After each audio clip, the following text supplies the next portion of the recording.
we should have guns. But I believe that people also need to know the risks. It's like smoking. Like I'm not against smoking, but if people want to smoke, they should know the risks. Where is it going with this? I forgot I was going with this. One. Wait, I'm sorry.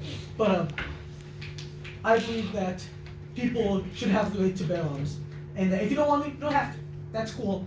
But that people who do want to have guns should at least know the risk of using guns. I'm not the person who's like everyone should have a gun. Everyone needs one. I'm very wishy-washy, and if you want a gun, you can have it, but you at least need to know the very basic risks of having it, so you don't do something bad.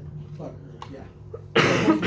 Okay, and Jen, I'm probably not best to characterize anybody's political speech as a rant. No reason to put that label on it. Okay.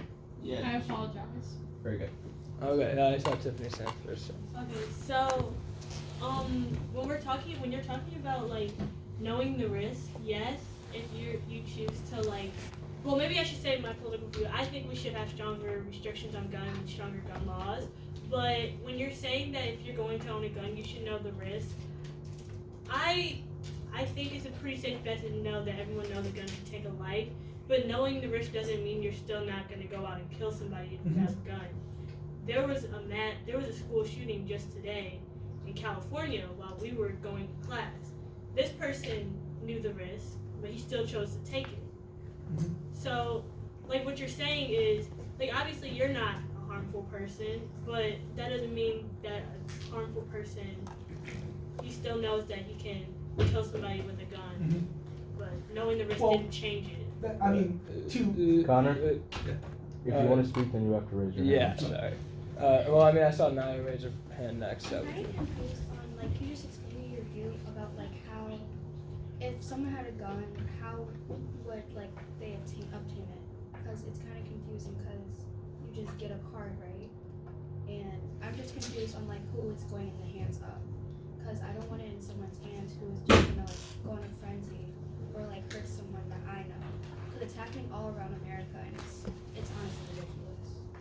So like I'm confused on how, I don't know how to word it, I'm just confused on how like someone would obtain it on good terms, so like I'm just confused on your view there. well, Chloe, I think I saw your hand go. Okay, so with that, there are multiple different ways on which you obtain a gun from your parents. One, two, illegally imported.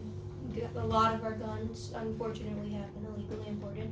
Or you can get a license and properly buy one. And I'm pro-gun, so I believe it's the Second Amendment. You can't get rid of an amendment. They are God's given rights. So I believe that, yes, we should have there should be a little bit tweaking in the process of getting a gun. I believe it's unfair that some kids, it's dangerous obviously to have a gun in the house if it belongs to your parents. That's dangerous, it should be locked away safely. But I believe if you want to, you should be able to legally obtain a gun. But I believe there should be psychiatric testing done because unfortunately a lot of the people who do obtain a gun are not mentally stable, and I believe you have to get a psychiatric evaluation to legally be obligated to buy a gun. I saw Ty's hand. Yeah, I'm kind of on the fence like to start out the whole gun thing, gun issue, like restrictions or no restrictions. Well, like I read statistics somewhere it said 75% of the guns used in shootings are obtained legally, and the other quarter it's either they don't know or they were illegally. So it's like it's a difference in the ratio between legally buying guns and illegally, and it's the same. It just seems like is it worth it to keep going on like this when there's that many guns being used that they're bought legally and they're being used for these violent purposes? All right, and Luke's hand. Julia. Oh no, I saw Luke's hand. Then I think Connor. Yeah, Luke. Okay. So basically, a lot of the reasons these dogs are like getting in the hands of so many people so easily is that we don't have uniform gun laws across the country. So like the reason there's so many shootings in Chicago is because despite Chicago having really strict gun laws, people can just go to Indiana where the gun laws are really relaxed and they can just buy as many guns as they want, bring them back across the interstate line. So I believe that we should have across the whole country, we should have a uniform gun law, whether it be really strict or relaxed. And Carlos. I wanted to question what you're talking about. In certain places, people need guns for different reasons. Whether you live in like out in the middle of nowhere where you need a gun to like hunt or something, or for something like that, or you need a gun because you live in a like a place where it's dangerous for you to live, and for other people like for self-defense. Do you think that the laws need to be different for different places based upon their needs? Because our country is like, it's not really the same like uniformly, so we can't really have the same rules. Like in Europe, a lot of Europe is just uniform versus the United States, which is spread out and dense and. Well, I mean, it's Sorry. Yeah. Connor, Yeah. so 84% of gun owners agree that there should be more gun regulation. That being said, there should never be an abolishment of guns, as stated in the Second Amendment, and the Second Amendment should stay true through, as far as a freedom of speech, as a freedom of assembly, all the First Amendment, every amendment, it should be the same as every amendment. It's a determination of who's getting those guns. Most of school shootings are done with handguns. Most of gun violence in Chicago is done with handguns and not major assault rifles. It's a determination of what guns get on the streets and how they're getting into their hands through illegally, legally. There should be stronger regulations on what's getting into the public's hands and how it's being done.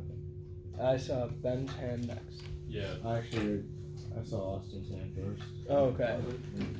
Alright, so I think on the Second Amendment, I believe that if you are, I believe that if you have the ability to have a gun, you should be able to use it. Having stricter gun laws will not prevent criminals from getting guns. The same with drugs and alcohol, like underage kids doing all that. You can have the strictest laws you can, but it's not going to prevent the criminals from getting the guns. If they want to commit a crime, do mass shootings, they can just get a gun somewhere else. So when you take the law-abiding citizens, like their guns away, you're just increasing the chance that criminals have at causing more damage and preventing people from protecting them. Because the police are, minutes and whatever away.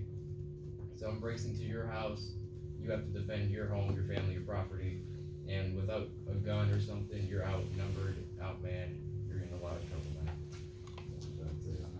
Ben, you still? Yeah, so obviously this all debate stems from the Second Amendment, and a lot of people like Connor and Chloe and other Connor have mentioned, like basically the Second Amendment says we are allowed to have guns, so we should have guns. And I personally have a problem with that argument because the Constitution can still be amended. The majority of people here are taking gov or civics, and we know this. So like when Chloe says that like it's a God-given right to have guns, like I personally have a problem with that because one, we're a secular state. God shouldn't have any kind of say as to whether or not we can own firearms. And I realize that there are many different reasons that people might want a gun, but saying that the Second Amendment is the Second Amendment and it should never change, I just have a problem with that. Bob said he wants to go next. Alright, so okay. So going off of what I think Austin said, I am also pro-gun. I do believe in the Second Amendment, and that is mostly because I think all citizens should have the right to vote against their government if the government ever becomes tyrannical or authoritarian. However, there is no denying that our country is plagued with constant gun violence, and because of this, I believe in gun reform. And gun reform is basically the idea of it's not really a gun ban in this country. It's more just like there are stricter regulations on how one obtains a gun and how one may keep a gun. And one of the bills passed by the House earlier this year actually was universal background checks. And I think Chloe talked about universal background checks. And basically, in that bill, there would be a 28-day waiting period during the sale of a gun and when you finally obtain the gun, and where basically the federal government looks at your criminal history to see if you're an ex-felon, to see if you have any sort of past or current mental health issues, to see if you've had any sort of questionable or violent behavior that may lead to you doing something awful with this firearm. So yes, I believe in universal background checks, and I also believe in yearly mental health evaluations, which would be funded by the state. And basically with that, every gun owner, registered gun owner, would have to come into a doctor or psychiatrist of their own choice and get a mental health evaluation to determine if they are still worthy of owning a firearm. And if not, then they will have their gun license revoked until further notice. Anthony's had his hand up there sometime back there. He's behind you, so I'm sorry. Off of Connor's point with the Fourth Amendment, if like the Second Amendment should be like gone if like the Fourth Amendment's gone. I think the Second Amendment protects all amendments. So if let's say a tyrannical government comes in and tries to get rid of all amendments, the Second Amendment's the one that's protecting everything for us to overthrow the tyrannical government. Alright, Liam then wanted to go, and then Connor, and then Carlos. Did he have his hand up? No, you go, and then the rest go. Okay. So my piece on the issue is that the issue is not so much about like regulations on guns, but it's more so an issue on mental health evaluations. And I completely agree with the statement that the Second Amendment is a right to bear arms in the sense that it is a right to form a militia as well as to throw over the a potential tyrannical government. The argument that it's like for more regulations and reform, like you were saying, Robert, for mental health evaluations yearly to say that like you have the right to continue owning a firearm. In my own like perception, my neighbor and his brother was able to come into possession of a firearm despite having serious mental instabilities that were documented by the system. And despite doing that, he was able to gain possession of a firearm. It was unsafe for him to gain the possession of it, but he did so legally despite that fact. So the question I pose is, in what way can we regulate the mental health system and background checks and protect our privacy? So about the whole tyrannical government thing, I mean, no matter what gun you own, your gun isn't going to stop a tank going down the street. Yeah. So I'm not saying we shouldn't own guns, but I'm saying the whole tyrannical government argument is just invalid because no matter what, you can own a rocket launcher, but you're still not going to be able to stop the government. That's all right. Is it Connor now? Yeah, Connor. I like what Bob had said. Like that's why I am with that. Everyone should have a right to own a gun, but with that you have to register the gun. You have to do a mental health check every year to make sure that you're still fit to own that gun. Because like a gun is a tool, and so is a hammer. And in the wrong hands, if say somebody who has a severe mental disorder has a hammer, it can do serious harm. And I think it's the same exact thing with guns. In the right hands, yes, it could be good, but if somebody were to access a gun who has a mental health issue, that they can do harm with that. And almost like what he said, that you should have background checks and you should have these mental health checks to make sure that you're still fit to own one. I wanted to. Chloe next. I got Carlos. Alright. Unless you wanna. You can go first. Okay. I wanted to question. Do you think it's our fault as a society that these people have the guns and are like shooting out the places? Like, do you think that we don't care enough about other people and like have like a system where we can have people get help, because like mental health is getting help for your mental like all that stuff is super expensive, and not everybody has enough to pay for like to get the right help. So do you think it's our fault as a society that all this stuff is happening, and like on TV that they're showing that these people are shooting up places and it's constant coverage? So do you think that these individuals are shooting up these places because they want attention, and the news is giving them the attention that they want?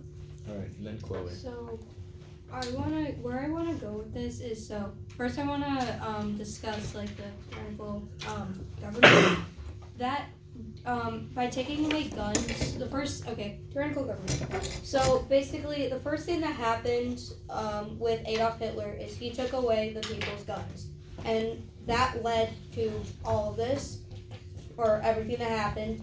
And so, I believe that we should be allowed to have guns, yes, in case, because that could happen. I hope to God it never does happen. But at the same time, it suppresses people and makes us less if we do not have a way to protect. And then I want to go with the mental health thing. I 100% agree that it is a problem, that it's not as needed. But at the same time, I don't necessarily think it's our fault as a society that makes people want to hurt others. But at the same time, it's like a pro and con type of thing. I think I think it might be half and half, for the main fact that it's also, people always want abstinence, and it's the same thing with drugs and alcohol. The more you say, no, you can't do this, the more people are going to want to do it. And it has to go with that. And it might be our fault as a society because we're constantly suppressing it and dismissing it as a problem. It's also the same thing with mental health. We're always belittling it and dismissing it as a problem. Once we address the fact that we need to be more as a society and help each other, especially ones with mental health, then I think that we can finally say and not blame ourselves as a society. Done? Okay. Then I think Anthony was next. To Luke's point about if a tyrannical government came with a tank rolling down the street, that we wouldn't be able to do anything without guns. I would say otherwise, that if I was able to have a gun, I would be able to defend my house with, if let's say a tyrannical government came. And I think if a tyrannical government did take over, that most people would not want that government to be in power, so then more people would join with the overthrowing of it. And then with mental illness, like Carlos said, it's expensive, and if the person, let's say, doesn't show signs of it, and that person only knows that he has a mental illness, and other people don't, then, and if he gets a gun, that's not the gun's kind of fault, because he has a mental illness and people just don't know about it. And then another thing with school shootings, I think a teacher should be able to have a firearm in the school for reasons of, let's say a school shooter does come in the school. There are plenty of teachers in the school that, let's say, if they were armed, they would be able to do a different situation would probably occur out of it. And I think then if a teacher also had a gun, school shooters might not want to go to a school, knowing that most teachers would have a gun, and it would just be a different outcome. On your argument, I'd say with the teachers at the guns in the buildings, instead of doing that, I understand that the teachers can be trained with guns, but as all jewelry, airports, banks are protected with people with arms and police officers that know how to use them, and they were trained in the force for a long time, so maybe we could actually have police officers in our school. If we're willing to protect jewelry stores and airports, why don't we protect our kids? We're just having an open space with the most valuable things just unguarded. All right, then I think Jacob. I don't have a lot to say, but I kind of like to challenge what Luke said about a tank rolling down the street. I feel like it's commonly overlooked and nobody really thinks about it. But like, who's driving that tank? It's U.S. citizens. It's the military, and I honestly think the military is probably like some of the most patriotic people the U.S. has to offer, and I don't think they would take orders from someone saying to kill U.S. citizens. So, yeah, that's it. Alright, then I think Tiffany was next. Going off of what people were saying about how it's to protect themselves, when it comes down to saying like smaller scale, taking away from like the government being taken over, it becomes a very biased way to consider owning a gun, because what you consider being able to protect yourself can be completely different than what someone else thinks protecting themselves is. Say if you have someone breaking into your home and you say, I'm going to shoot because I'm protecting myself, well, how come it's not protecting yourself when I'm in the inner city of Chicago saying someone's trying to kill, like, you're in a gang fight, someone's trying to kill me. Like, the person can argue that's protecting myself.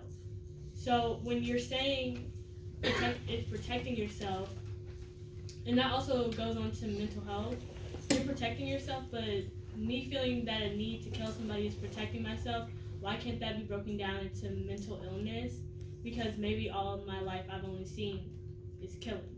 So why can't I be suffering from PTSD as a way to protect myself, but I'm going to be portrayed as a criminal because it's different than what other people think protecting myself is. Alright, then I think Ryan Sitch's hand was up. I have multiple points. First thing I'm gonna bring up with Carlos's topic about mental health. I think it is a thing that even our state kind of neglects. If you look at Tinley Park, there's a huge mental health facility that was shut down. And I think putting a lot more support in the mental health system, like even a national thing to have states like require, they like put resources in these institutions in the state. I think that is a part of it which can really help. Another thing I want to say is I feel like that people who are getting guns the correct way, I think that no matter what, guns should not become never completely taken away. I think it is a thing that people should have the right to own a gun and protect themselves. And I think, like what Bobber said, regulations, and I think that is a thing that's the most notable thing we can probably do. That is probably I kind of lost my train of thought, but that's the main idea. I think regulations are necessary, but no matter what we do, we can't get rid of our basic rights defending ourselves. Right, then Austin. Kind of like having a song about like a tank rolling down the street and the gun's not gonna do anything with it. Look at Hong Kong right now. They don't have anything to protect themselves. You know, the government is basically being taken over, and they're fighting for their freedom, and they can't do anything really about it rather than protest. And you know, the military's got their guns and their weapons, and they have nothing. If they just had a handful of guns, and they if they were able to have their own guns throughout, they would at least have a fighting chance. They could put a fight, you know, so show some force against them. And kind of going off what Tiffany said, like if you're walking down the street and you have a gun on you, and someone comes up to try to rob you or hurt you, you can go and you can defend yourself right away. Especially if you're, you know, smaller, you're not as big and strong as the other guy. That gun gives you a fighting chance. That gun allows you to protect yourself or your kids that are behind you, and you're able to defend them instead of just letting them, you know, get hurt, get robbed, or having to run and call for the police. At least you have something to defend yourself against someone trying to hurt you. Okay, then Ben.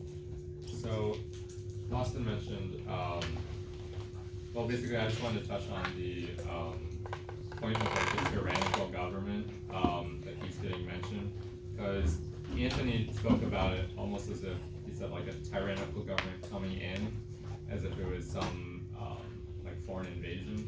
But typically, at least what the Second Amendment was originally created for. It was in the case of the United States government becoming totalitarian or tyrannical.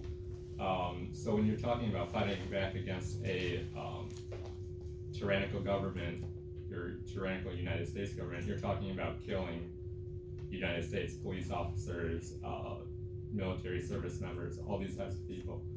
And again, these forces are going to be, the United States military has tanks, drones, your AR isn't really going to, do anything against that. Austin mentioned Hong Kong. The Chinese military is incredibly powerful. A group of people from Hong Kong, with ARs and handguns isn't really gonna do much to help. So I think when you really have to think about that aspect of the Second Amendment when it's just an important part of this debate. Alright, so then it was Carlos. I wanted, he obviously left, but I wanted to question him on the Hong Kong thing. It's more of a political thing than it is like the government coming into your house and saying like, we're gonna throw you in an incinerator or something.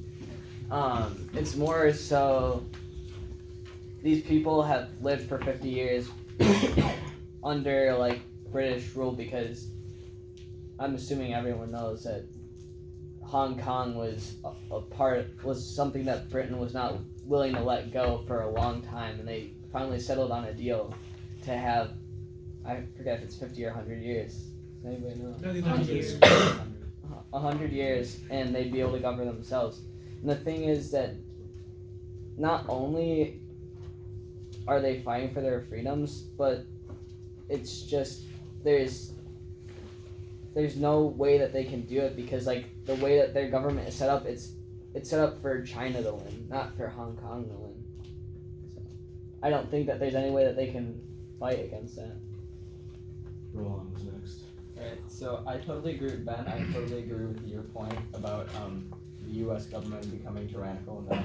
But the other thing that I feel like people seem to forget is if the government does become tyrannical, then essentially the Constitution need not apply, because why would you give the people rights if you're a tyrannical government and you want to like become a dictatorial regime? So at that point, I feel like it's just kind of insinuated that people are going to revolt and get guns by themselves. It's essentially all I really wanted to say.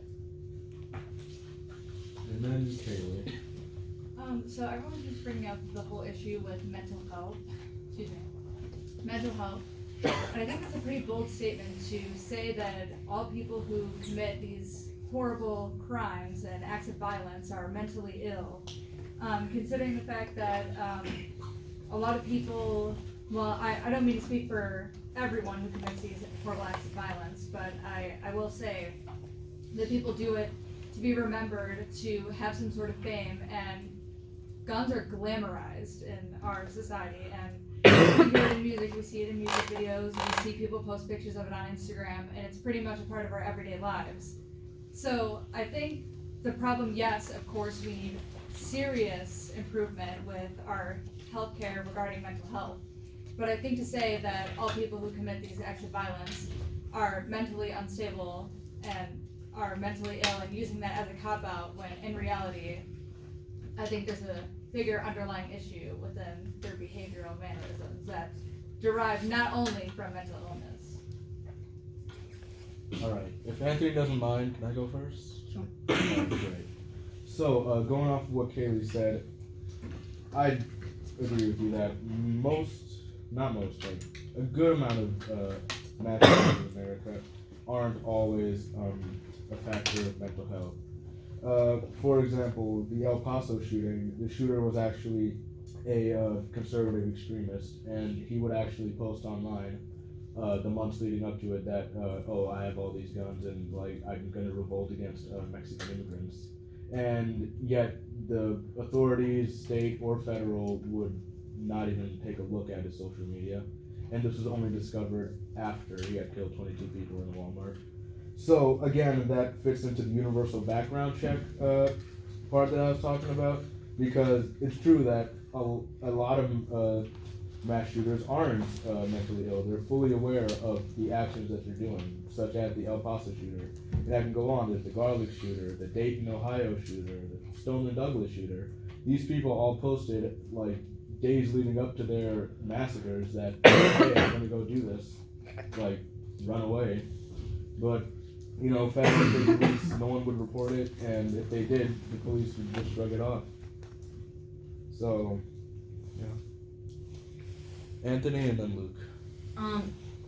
With that, I feel like all of them do have a mental illness with that. They think it's okay to kill people for their cause. I feel like that's mental illness. And with like other people's point with like,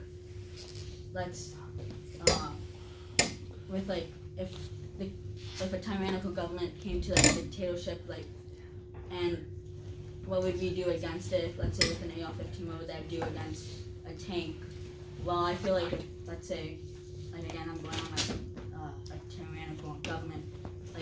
Like John Brown did. He took Harper's Ferry Armory over and with just like 12 people, and ended up controlling the whole thing until more soldiers arrived. But like they could, I feel like we could be able to like take and help ourselves if a tyrannical government arrived with grabbing guns from a military base or anything that would help us. And I feel more people in patriotic and soldiers would also join up the cause with it too, knowing that that a tyrannical government should not be in power. If, let's say, the next president is a dictator and all of a sudden takes all the power for himself.